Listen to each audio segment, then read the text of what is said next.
You know how sometimes in math class you're just handed a formula and told to memorize it? It can feel kind of like a magic spell you're not supposed to understand.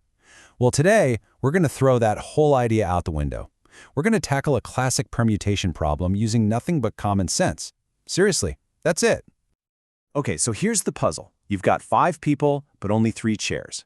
The question is, how many different ways can you seat them? And here's the key. The order totally matters, right? Putting Alice in the first chair is a completely different arrangement than putting her in the second. By the time we're done here, you're going to see the answer just by thinking it through. No formula needed. So before we get to our main problem, let's dial it back a notch. Let's make it a little simpler. What if we had 5 people and 5 chairs? A chair for everyone. This is the foundation, you know? If you can get your head around this, the rest is a piece of cake. Let's just reason this out, step by step. Imagine you're in charge. You point to that first chair. How many different people could you choose to sit there? Well, all 5 people are standing around, so you've got 5 options. Easy enough, right? 5, that's our starting number. It's the first piece of the puzzle. Let's lock that in and see what happens next. Okay, so one person is sitting down. Now you move on to the second chair. How many people do you have left to choose from? Exactly, 4. Only 4 people are left standing. So you have 4 choices for that second chair. I think you can probably see a pattern starting to show up here. And this awesome little pattern just keeps right on going. For the third chair, you've got 3 people left. For the fourth chair, 2. And for that very last chair, well, there's only 1 person left, so they don't really have a choice. To figure out the grand total of arrangements, all we have to do is multiply these choices together. So we just multiply them down the line. 5 times 4 times 3 times 2 times 1. And that gives us a whopping 120 unique ways to arrange just 5 people. Kind of surprising, isn't it? And guess what? There's a fancy math name for this exact process. It's called a factorial, and it's represented by the little exclamation point. It's just a shortcut, a bit of shorthand for multiplying a number all the way down to 1. All right, we've totally got this down for the simple case. But now, let's get back to our real problem. What happens when the game of musical chairs ends and not everybody has a seat? Yup, back to the main event. 5 people, only 3 chairs. How does our logic handle this? I mean, seriously, just take a second and think about it. Based on what we just did, how would you start? And here's the beautiful part. You don't have to learn a single new thing.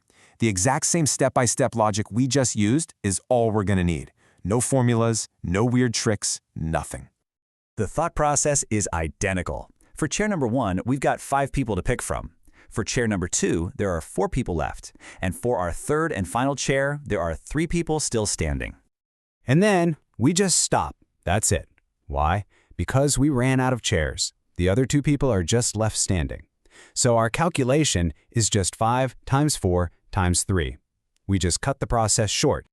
And that gives us 60. There's our answer. There are 60 different ways, or permutations, of seating 5 people in 3 chairs. And we got there with nothing but pure, simple logic. So how in the world does our nice, simple answer connect to that formal, kind of intimidating formula that you always see in the textbooks? Well, this is the aha moment. This is where it all clicks. Just think about what we did. Our answer, 5 times 4 times 3, it looks like we started to write out 5 factorial. But then we just stopped. We chopped off the times 2 times 1 at the end. So the question is, how do you tell a calculator to do that? How do you do that with a mathematical operation? Well, check this out. The way you get rid of multiplication is with division. If we take the whole 5 factorial and then divide by that part we want to get rid of, the 2 times 1, they just cancel each other out. And what are we left with? Exactly what our logic gave us. 5 times 4 times 3. And that, right there, is the permutation formula. It's just a formal way of saying what we just did. The number of ways to arrange r things from a set of n things is just n factorial divided by n minus r factorial. So for us, n was 5 people, r was 3 chairs. So the formula is 5 factorial divided by, well, 5 minus 3 is 2. So 5 factorial over 2 factorial. It's the exact same result our logic gave us. So you might be thinking, okay, if the formula works, why not just memorize it?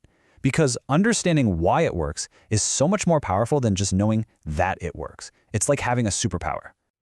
I love this quote from the original Khan Academy explainer that inspired this. The guy who created it literally says he never uses the formula. He thinks it through, from scratch, every single time. Why? because logic is something you can always rely on. And think about the benefits. For one, you don't have to cram and memorize a bunch of formulas. More importantly, you actually understand what you're doing. And that means you can adapt when you see a problem that's a little different, a little trickier. You're building a real tool for your brain, not just borrowing a temporary answer. So next time you come across a problem like this, remember what we talked about. The formula? It's just a shortcut. But the logic? That's a tool. A shortcut gets you to one destination, but a tool lets you build anything you want. So which will you choose?